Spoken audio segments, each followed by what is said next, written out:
Hello friends, welcome to my YouTube channel. दोस्तों, एक बार फिर से स्वागत है हमारे इस नए यूट्यूब चैनल में। तो दोस्तों, आज हम शुरू करने वाले हैं 69th बीपीएससी के लिए जो यूडिटेरिया का करंट अफेयर्स जारी किया गया है उसको कवर करने की कोशिश करेंगे हम।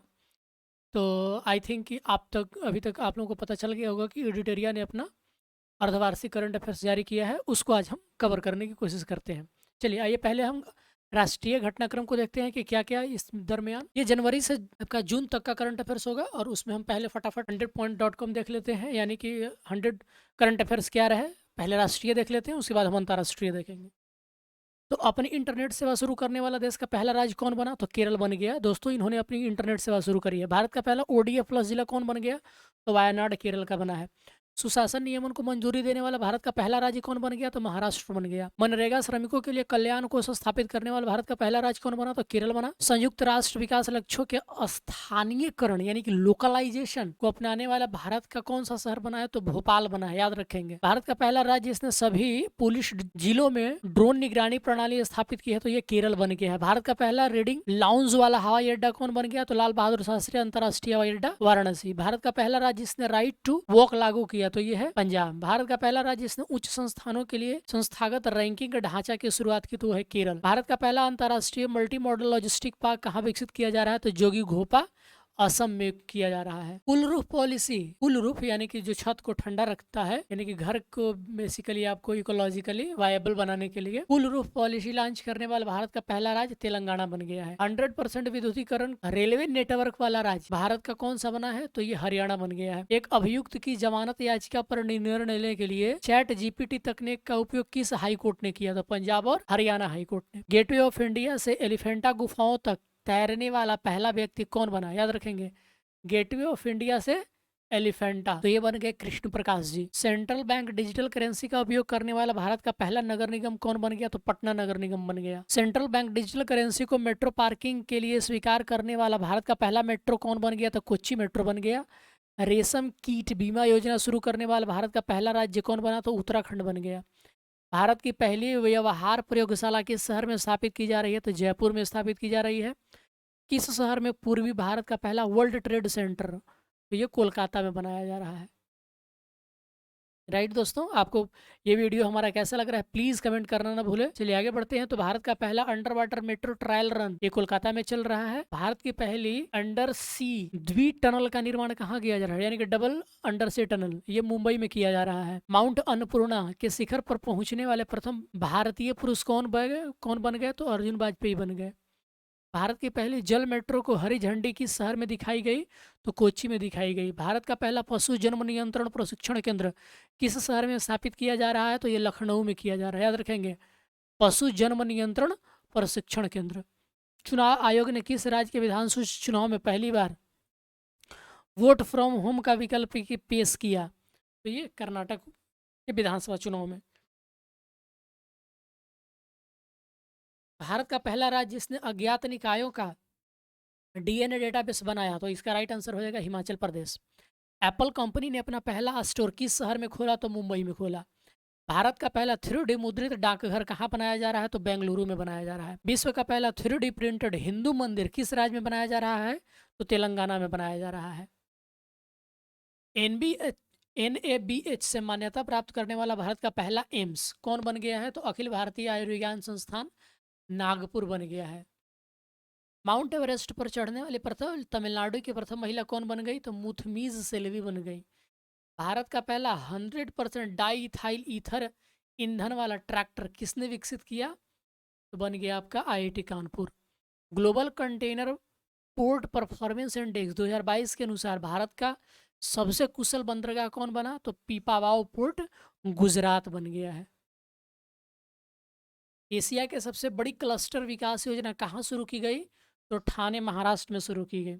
राइट दोस्तों, भारत के राष्ट्रपति ने किस राज्य में भारत के सबसे बड़े उच्च न्यायालय परिसर का उद्घाटन किया? तो झारखंड में ये किया गया। ये आप याद रखेंगे, काफ़ी इंपॉर्टेंट है। वीवीआई की सबसे बड़ी क्लस्टर विकास योजना ठाणे महाराष्ट्र में। इंटरनेट इन इंडिया रिपोर्ट 2022 के अनुसार किस राज्य में इंटरनेट की पहुंच सबसे अधिक है? तो ये गोवा में है। पूर्वोत्तर राज्य का सबसे बड़ा बहुउद्देशीय इंडोर स्टेडियम ये मेघालय में बन रहा है। शिक्षा मंत्रालय के अनुसार भारत के किस राज्य में साक्षरता दर सबसे कम है? तो ये तो सबको पता होगा कि ये बिहार में है। आगे बढ़ जाते हैं तो भारत की पहली नियो मेट्रो का निर्माण किस शहर में किया जा रहा है? तो देहरादून में किया जा रहा है। केंद्रीय स्वास्थ्य मंत्रालय के द्वारा शुरू किया गया 75/25 पहल, ये किस रोग से संबंधित है? तो यह है उच्च रक्तचाप और मधुमेह से संबंधित। भारतीय प्रतिस्पर्धा आयोग की पहली महिला अध्यक्ष किसे नियुक्त किया गया? तो रवनीत कौर को बनाया गया है। ये बच्चों के लिए डिजिटल स्वास्थ्य कार्ड प्रदान करने वाला भारत का पहला राज्य उत्तर प्रदेश बन गया है। सिपरी के रिपोर्ट के अनुसार कौन सा देश वर्ष 2018 से 2022 तक विश्व का सबसे बड़ा हथियार आयातक देश बना? तो ये भारत बन गया। भारत का सबसे बड़ा बैठने वाला हॉकी स्टेडियम कौन बना? तो बिरसा मुंडा अंतर्राष्ट्रीय हॉकी स्टेडियम, ये राउरकेला में बना, उड़ीसा में। भारत का पहला विद्युत तीर्थ गलियारा किस राज्य में विकसित किया जा रहा है? तो ये झारखंड राज्य में विकसित किया जा रहा है। राइट दोस्तों, चलिए आइए अब हम अंतर्राष्ट्रीय घटनाक्रम को देखते हैं कि ये क्या है। तो IQ एयर द्वारा जारी आंकड़े के अनुसार विश्व का सबसे प्रदूषित शहर कौन सा बना? तो लाहौर बना। अंतरिक्ष में यात्रा करने वाली सऊदी अरब की पहली महिला कौन बनी? तो रेयाना बर नावी बन गई। अंतरिक्ष में यात्रा करने वाले संयुक्त अरब अमारात के पहले अंतरिक्ष यात्री कौन बने? तो सुल्तान अल नियादी बन गए। अपनी नई बनने वाली इमारतों में जीवाश्म ईंधन और प्राकृतिक गैस पर प्रतिबंध लगाने वाला पहला अमेरिकी राज्य ये न्यूयॉर्क बन गया। हाल ही में किस देश में गर्भपात की गोली को मंजूरी दी गई? तो ये जापान में। IIT मद्रास किस देश में अपना पहला अंतर्राष्ट्रीय परिषद स्थापित करेगा? तो तंजानिया में। किस देश ने निवेश और रोजगार सृजन को प्रोत्साहित करने के लिए गोल्डन लाइसेंस पहल की शुरुआत की? तो बहरीन। विश्व का पहला तरल हाइड्रोजन संचालित फेरी MF हाइड्रा किस देश में चलाया गया? तो नॉर्वे में। ऑक्सफोर्ड मलेरिया वैक्सीन के उपयोग को स्वीकृति देने वाला पहला देश कौन बना? तो घाना बन गया। राइट।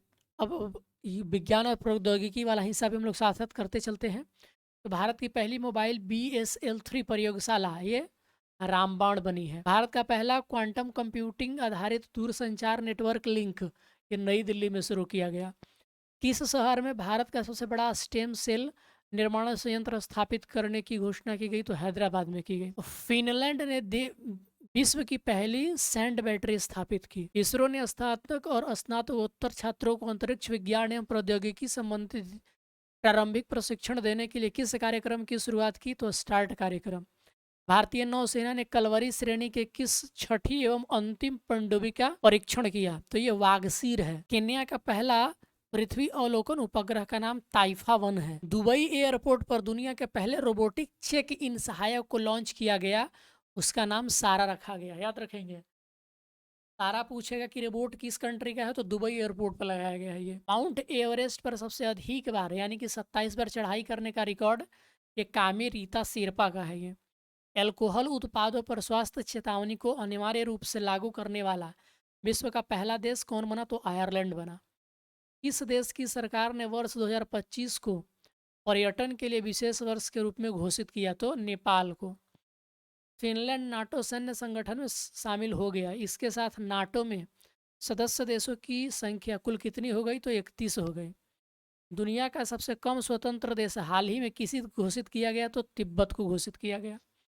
दुनिया का सबसे अमीर शहर हाल ही में किसी घोषित किया गया? तो न्यूयॉर्क सिटी को। भारत का पहला अंतर्राष्ट्रीय क्रूज MV एम्प्रेस चेन्नई से किस देश के लिए रवाना किया गया? तो श्रीलंका। इस देश ने पिछले 7 वर्षों में पहली बार सऊदी अरब में अपना पुनः दूतावास खोला? तो ईरान ने। भारत, फ्रांस और UAE के बीच त्रिपक्षीय समुद्री अभ्यास 2023 का पहला संस्करण ये ओमान की खाड़ी में आयोजित किया गया। अब दुनिया के सबसे बड़े और शक्तिशाली रॉकेट स्टारशिप को किसने लॉन्च किया? तो SpaceX कंपनी ने। किस अंतरिक्ष एजेंसी के यात्रियों ने अंतरिक्ष उद्यान का निर्माण किया जिसमें जीनिया फूल के पौधे की खेती की गई? तो नासा। बिपरजॉय तूफान ने भारत के किस राज्य के तट से सबसे पहले टकराया था? गुजरात में पहले टकराया था, उसके बाद राजस्थान में। अब खेलकूद भी साथ साथ करते चलते हैं। तो विश्व की पहली फ्रेंचाइजी आधारित शतरंज लीग ग्लोबल चेस लीग 2023 किस देश में आयोजित की गई? तो दुबई, संयुक्त अरब अमारात में। गोल्डन ग्लोब रेस को पूरा करने वाला पहला एशियाई कौन बना? तो अभिलाष टॉमी। पुरुषों के पूर्ण सदस्य T20 मैच की अंपायरिंग करने वाली पहली महिला कौन बनी? तो किम कॉटन बनी। IPL के इतिहास में 7,000 रन बनाने वाला पहला बल्लेबाज विराट कोहली बन गए। आईपीएल के इतिहास में सबसे ज़्यादा विकेट लेने वाले गेंदबाज युजवेंद्र चहल बन गए। आईपीएल के इतिहास में सबसे कम गेंदों में अर्धशतक लगाने वाले का रिकॉर्ड यशस्वी जायसवाल 13 गेंद में। एक दिवसीय अंतर्राष्ट्रीय प्रारूप में सबसे तेज 5,000 रन बनाने वाले खिलाड़ी बाबर आजम बन गए। सभी आईसीसी खिताब जीतने वाली विश्व की पहली टीम ऑस्ट्रेलिया बन गई। जेवलिन थ्रो रैंकिंग में विश्व के नंबर 1 खिलाड़ी नीरज चोपड़ा बन गए। किस देश ने विश्व की सबसे शक्तिशाली हाइपरसोनिक पवन सुरंग जेएफ 2022 का उद्घाटन किया? तो चीन ने किया। ग्लोबल यूनिकॉर्न इंडेक्स 2023 के अनुसार किस देश में विश्व के सबसे अधिक यूनिकॉर्न है? तो अमेरिका में है। संयुक्त राष्ट्र के आंकड़ों के अनुसार दुनिया के सबसे अधिक आबादी वाला देश कौन बन गया? तो भारत बन गया। वित्त वर्ष 2022-23 में भारत सबसे बड़ा व्यापारिक भागीदार कौन बन गया? तो अमेरिका बन गया। विश्व के किस देश में महिला पायलटों की प्रतिशत सबसे अधिक है? तो भारत में है। एशिया के सबसे बड़े 4 मीटर इंटरनेशनल लिक्विड टेलीस्कोप का उद्घाटन ये उत्तराखंड में किया गया और ये भारत में किया गया। याद रखेंगे इस बात को। अब पर्यावरण और पारिस्थितिकी तंत्र को देख लेते हैं हम कि भारत का पहला सौर शहर कौन बना? तो सांची बन गया। इस राज्य में पहली मैंग्रोव पिट्टा पक्षी जनगणना की गई? तो उड़ीसा में की गई। याद रखेंगे, मैंग्रोव पिट्टा पक्षी। जल बजट तैयार करने वाला भारत का पहला राज्य केरल बन गया। भारत का पहला सौर ऊर्जा संचालित पर्यटन नाव किस राज्य में है? तो केरल में है। विश्व का पहला जटायु संरक्षण और प्रजनन केंद्र उत्तर प्रदेश में विकसित किया गया। भारत का पहला कार्बन न्यूट्रल गांव भिवंडी, ये महाराष्ट्र। एशिया की सबसे बड़ी अंडर वाटर हाइड्रोकार्बन पाइपलाइन? तो ब्रह्मपुत्र नदी। भारत में सबसे ज़्यादा जैव विविधता विकसित पार्क? तो पश्चिम बंगाल। जल शक्ति मंत्रालय के अनुसार किस राज्य में तालाबों जलाशयों की संख्या सबसे अधिक है? तो पश्चिम बंगाल में है। जल शक्ति मंत्रालय के अनुसार किस शहर में झीलों की सबसे अधिक है? तो ये तमिलनाडु में है। राइट दोस्तों, चलिए आगे बढ़ते हैं। अब हम साथ साथ करते चलते हैं कि 2023 में आयोजित किए गए विभिन्न राष्ट्रीय महत्व की जो महोत्सव हैं उनको देख लेते हैं। कौन कौन से महोत्सव 2023 में अपनाए गए। राइट दोस्तों, अगर आप लोगों को ये वीडियो पसंद आ रहा है तो प्लीज़ लाइक करिए, शेयर करिए और सब्सक्राइब करना ना भूलें। ठीक है दोस्तों, इससे पहले मैंने कई सारे यूपीएससी के मैंने टेस्ट सीरीज करा चुके हैं दोस्तों। तो अगर आपने वो टेस्ट सीरीज नहीं किया है हमारा, प्लीज़ जाकर के उन टेस्ट सीरीज को करिए। मुझे कि आपके लिए वो बहुत ज़्यादा हेल्पफुल होगा। प्लीज़ दोस्तों, तो आइए, राजा कृषि महोत्सव ये जून 2023 उड़ीसा में। पहला जनजातीय खेल महोत्सव जून 2023 भुवनेश्वर में। लेवेंडर महोत्सव जम्मू कश्मीर जून 2023। बिहान मेला ये मई 2023 उड़ीसा में। मोंचलम चिन्मो फेस्टिवल लद्दाख मई 2023 में। माता खीर भवानी मेला जम्मू कश्मीर मई 2030 में। थावे महोत्सव अप्रैल 2023 गोपालगंज बिहार में। गज महोत्सव अप्रैल 2023 काजीरंगा राष्ट्रीय उद्यान असम में। मथुरा धर्म महामेला मार्च 2023 पश्चिम बंगाल में। सियांग उनिंग महोत्सव मार्च 2023 अरुणाचल प्रदेश में। भूमचू महोत्सव मार्च 2023 सिक्किम में।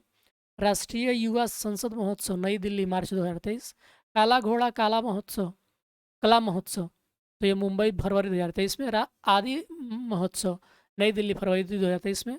राष्ट्रीय संस्कृति महोत्सव तो फरवरी 2023 मुंबई में आयोजित किया गया था। राइट दोस्तों, यह अब केंद्रीय बजट में कुछ पहले हम इसको ख़त्म कर लेते हैं, उसके बाद हम केंद्रीय बजट की तरफ बढ़ेंगे। तो राष्ट्रीय संस्कृति महोत्सव फरवरी 2023 बीकानेर राजस्थान में। खजुराहो नृत्य तो मध्य प्रदेश में। एलोरा जनता महाराष्ट्र फरवरी 2023। ऑरेंज फेस्टिवल कोहिमा नागालैंड जनवरी 2023। तुरग्या उत्सव जनवरी 2023 अरुणाचल प्रदेश। अंतर्राष्ट्रीय पतंग महोत्सव जनवरी 2023 अहमदाबाद। गंगा सागर मेला जनवरी 2023 पश्चिम बंगाल। माघ मेला नहीं है, माघ मेला तो इलाहाबाद में लगता है दोस्तों। मेला माघी पंजाब जनवरी 2023। विज्ञान साहित्य महोत्सव जनवरी 2023 भोपाल। और अवतार महोत्सव राजस्थान परशुराम कुंड जनवरी 2023 में अरुणाचल प्रदेश में। अवतार महोत्सव राजस्थान में। अब केंद्रीय बजट में कई सारे टर्म्स इस्तेमाल किए गए हैं, उन टर्म्स को देख लेते हैं। तो लाइफ का मतलब क्या है? Life style for environment. UIDAI का मतलब क्या है? तो अर्बन इंफ्रास्ट्रक्चर डेवलपमेंट फंड, ये इस बार आया है। गोवर्धन क्या है? तो galvanising organic bio agro resource धन इसका पूरा नाम है। पीएम परिणाम क्या है? तो PM programme for the restoration awareness nourishment and amelioration of Mother Earth. PM Vikas, PM Vishwas, Kaushal Samman. MISHTI क्या है? तो mangrove initiative for shoreline habitats and tangible income. PACS क्या है? तो primary agricultural credit society. Bharat Shri क्या है? तो Bharat shared repository of inscriptions. LGD क्या है? तो लैब ग्रोन डायमंड्स है। जैम क्या है? तो जन धन, आधार और मोबाइल। अब 2023 में प्रधानमंत्री को मिला डिफरेंट डिफरेंट तरीके के आपका सम्मान है, उनको देख लेते हैं। तो क्या है, मिस्र में ऑर्डर ऑफ द नाइल मिला जून 2023 में, अभी ये जस्ट गए हुए हैं। पपुआ न्यू गिनी ये मई 2023 में गए थे, तो वहाँ companion of the year of Logohu के सम्मान से नवाजा गया। फिजी में companion of the order of Fiji May 2023 में। पलाऊ गणराज्य Ebakl award by the republic of Palau May 2023 में ये किया गया। पिछले 9 वर्षों में भारतीय प्रधानमंत्री नरेंद्र मोदी को विश्व के विभिन्न 13 देशों के द्वारा सजो सर्वोच्च राजकीय सम्मान से नवाजा गया है दोस्तों। ठीक है ना, चलिए आगे बढ़ते हैं। अब केंद्रीय बजट पर हम थोड़ा सा नजर डाल लेते हैं कि क्या है। देखिए, केंद्रीय बजट 2022-23 को वित्त मंत्री निर्मला सीतारमन ने 1 फरवरी 2023 को संसद में पेश किया था। यह अमृतकाल का पहला बजट है, आप याद रखेंगे दोस्तों, ये अमृतकाल का पहला बजट है। अमृतकाल के विजन सशक्त और समावेशी अर्थव्यवस्था को हासिल करने के लिए आर्थिक एजेंडे में 3 चीज़ों पर ध्यान केंद्रित किया गया है। आपको ये 3 चीज़ें याद रखनी है। कौन कौन? तो पहला, नागरिकों विशेषकर युवा वर्ग को अपनी आकांक्षाओं की पूर्ति के लिए पर्याप्त अवसर। और दूसरा क्या है, विकास और रोजगार सृजन पर विशेष ध्यान देना। और तीसरा क्या है, तो वृहद आर्थिक सुदृढ़ता को सुस्थिरता को सुदृढ़ करना। राइट, चलिए आगे बढ़ते हैं।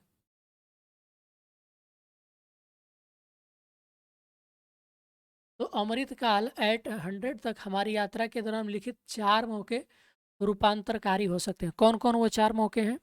तो महिलाओं का आर्थिक सशक्तिकरण, पीएम विश्वकर्मा कौशल सम्मान, फिर है पर्यटन और हरित विकास। इन 4 चीज़ों पर फोकस किया गया है। तो महिलाओं के आर्थिक सशक्तिकरण के लिए दीनदयाल अंत्योदय योजना चल रही है। राष्ट्रीय ग्रामीण आजीविका मिशन के तहत 81 लाख स्वयं सहायता समूहों को बड़े उत्पादन उद्यमों में परिवर्तित करने का लक्ष्य रखा गया है। और पीएम विकास कार्यक्रम क्या है? पीएम विश्वकर्मा कौशल सम्मान जिसको हम कह रहे हैं, तो ये पारंपरिक कारीगरों और शिल्पकारों को वित्तीय सहायता और कौशल प्रशिक्षण की जानकारी देना इसका लक्ष्य है। पर्यटन में व्यापार संभावना का उपयोग करना और हरित विकास जो कि विविध क्षेत्रों में ऊर्जा के कुशल उपयोग और हरित रोजगार को सुनिश्चित करेगा। केंद्रीय बजट 2022-23 के अनुसार चालू वित्त वर्ष में भारत का आर्थिक विकास 7% रहने का अनुमान लगाया गया है। याद रखेंगे, ये 2023 के हैं और 23-24 के अनुसार रहने की उम्मीद है ये। अब बजट देख लेते हैं कि कितने की बजट पेश की गई है ना। चलिए, तो कुल 45.03 लाख करोड़ का बजट पेश किया गया, यानी 45,03,097 करोड़ का बजट पेश किया गया है दोस्तों। और राजस्व प्राप्ति, कुल प्राप्तियां कितनी है? तो 45,000 जितना बजट है उतनी प्राप्ति का अनुमान होता है, जिसमें से रेवेन्यू रिसीट कितना है? तो 26,32,281। और कैपिटल रिसीट कितना है? तो 18,70,816 करोड़। खर्च जितना आपने लाया है उतना ही खर्च करेंगे, ताकि हमारा जो ट्रेड डेफिसिट, जो हमारा डेफिसिट है, बजट डेफिसिट, वो मेंटेन रहे। तो जितना आप अनुमान लगाते हैं, अनुमान ये भी लगाते हैं कि उतना ही हमारा खर्च भी रहे। तो रेवेन्यू एक्सपेंडिचर कितना होगा? तो 35,02,136 करोड़। और कैपिटल एक्सपेंडिचर कितना होगा? तो 10,09,61 करोड़। अब विभिन्न घाटों को देख लेते हैं। ये वेरी वेरी इंपॉर्टेंट बीपीएससी के लिए, क्योंकि पिछली बार भी बीपीएससी ने एक सवाल पूछा इससे। तो फिस्कल डेफिसिट यानी कि राजकोषीय घाटा, तो ये 2023-24 के लिए है दोस्तों। तो जीडीपी का कितना रहने का अनुमान है? 5.9%। राइट, तो 17,86,816 करोड़, यानी कि जीडीपी का 5.9%। अब रेवेन्यू, ये फिस्कल डेफिसिट है, रेवेन्यू डेफिसिट 2.9%। याद रखिएगा, सबसे ज़्यादा फिस्कल डेफिसिट ही होता है, और जो सबसे कम होता है वो इफेक्टिव रेवेन्यू डेफिसिट होता है। तो फिस्कल डेफिसिट के बाद आता है रेवेन्यू डेफिसिट, वो 2.9% है जीडीपी का, यानी कि 8,69,855 करोड़। उसके बाद है इफेक्टिव रेवेन्यू डेफिसिट, जीडीपी का लगभग 1.7%, कुल 4,99,867 करोड़। प्राथमिक घाटा है, प्राइमरी डेफिसिट कितना है? 2.3% कुल जीडीपी का, और ये 7,06,845 करोड़ है।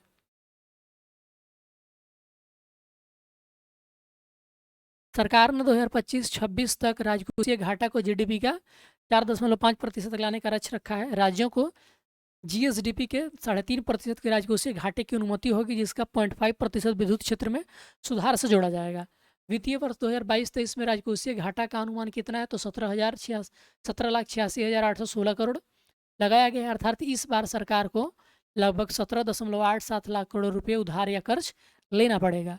और रुपये कहाँ से आता है? तो देखिए, बोरोइंग से आता है 34%, जीएसटी से आता है 17%, कॉरपोरेशन टैक्स से आता है 15%, इनकम टैक्स से आता है 15%, यूनियन एक्साइज ड्यूटी से आता है 7% और कस्टम ड्यूटी से आता है 4%। तो याद रखेंगे आप, क्रोनोलॉजी याद रखिएगा। सबसे ज़्यादा उधार लेकर के, उसके बाद जीएसटी, उसके बाद कॉरपोरेट टैक्स, इनकम टैक्स। देखिए, तो ये है आपका बोरो, और ये है इनडायरेक्ट टैक्स, और ये दोनों है आपका डायरेक्ट टैक्स। ये भी है आपका डायरेक्ट टैक्स और ये भी है आपका इनडायरेक्ट टैक्स है। अब रुपया जाता कहाँ है? देखिए, सबसे ज़्यादा आपने जो ऋण लिया था उसको चुकाने में 20% चला जाता है।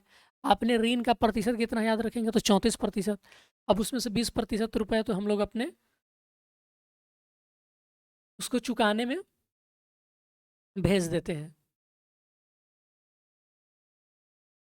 राइट।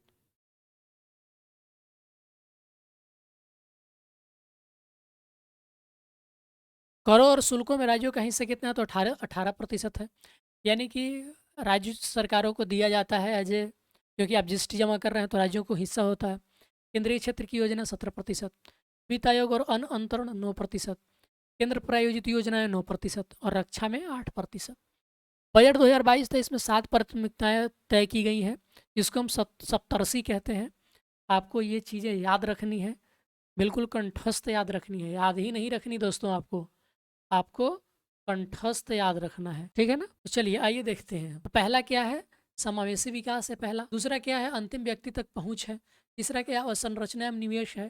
चौथा क्या है? सक्षमता को सामने लाना। पांचवा क्या है? हरित विकास। छठा क्या है? तो युवा शक्ति, वित्तीय क्षेत्र। याद रखेंगे, फिर से देखिए ध्यान से।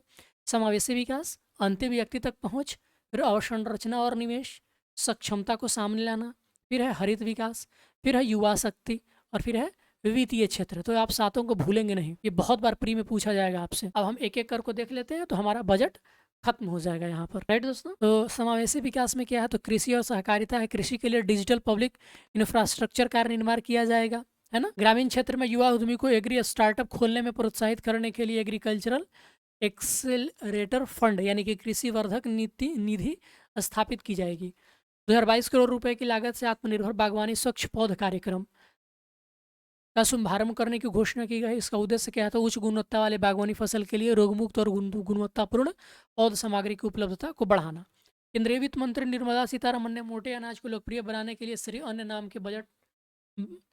नाम बजट में भाषण लिया। भारत श्री अन्न का सबसे बड़ा उत्पादक और दूसरा सबसे बड़ा निर्यातक है। याद रखेंगे, सबसे बड़ा उत्पादक और दूसरा सबसे बड़ा निर्यातक। भारत श्री अन्न का वैश्विक केंद्र बनाने के लिए भारतीय बाजार अनुसंधान हैदराबाद को उत्कृष्टता केंद्र के रूप में बढ़ावा दिया जाएगा, ठीक है। अब 6,000 करोड़ रुपए के निवेश से पीएम मत्स्य संपदा योजना की एक नई उप योजना की शुरुआत की जाएगी। कितने? तो 6,000 करोड़। उद्देश्य मछली पालकों, मत्स्य विक्रेताओं और सूक्ष्म लघु उद्योगों को अधिक सक्षम बनाना है। पशुपालन, डेयरी और मत्स्य के लिए 20 लाख करोड़ रुपए के ऋण का लक्ष्य रखा गया है। स्वास्थ्य, शिक्षा और कौशल वर्धन, केंद्रीय बजट 2022-23 के अनुसार 157 नए नर्सिंग कॉलेज स्थापित किए जाएंगे। वर्ष 2047 तक सिकल सेल एनीमिया का उन्मूलन करने की एक मिशन की शुरुआत की जाएगी, ठीक है। इससे प्रभावित जनजातीय क्षेत्रों में जागरूकता सृजन किया जाएगा और 0 से 40 वर्ष के आयु वर्ग के 7 करोड़ लोगों को यूनिवर्सल स्क्रीनिंग करवाई जाएगी। बच्चों और किशोरों के लिए एक राष्ट्रीय डिजिटल पुस्तकालय की स्थापना किया जाएगा, याद रखेंगे। फार्मास्यूटिकल अनुसंधान को बढ़ावा देने के लिए नए कार्यक्रम की शुरुआत की जाएगी। दूसरा है अंतिम व्यक्ति तक पहुंच।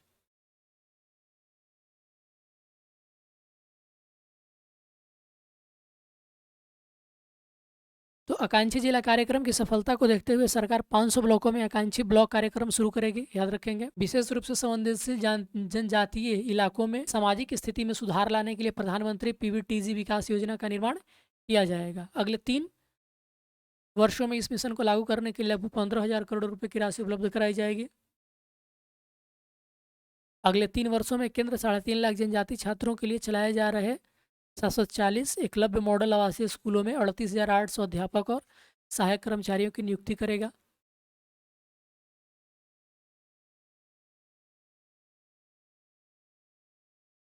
कर्नाटक के सूखा प्रवण मध्य क्षेत्र में संधारणीय सूक्ष्म सिंचाई तथा पेयजल की सुविधा मुहैया कराने के लिए ऊपरी भद्रा परियोजना को केंद्रीय सहायता प्रदान किया जाएगा। पीएम आवास योजना के लिए 66% वृद्धि कर 79,000 करोड़ रुपए से अधिक दिया जाएगा। भारत साझा पुरालेख निधान यानी कि भारत श्री एक प्रकार का डिजिटल पुरालेख पांडुलिपि संग्रहालय, इसके प्रथम चरण में 1 लाख प्राचीन पुरालेखों का डिजिटलीकरण करके इसमें स्थापित किया जाएगा।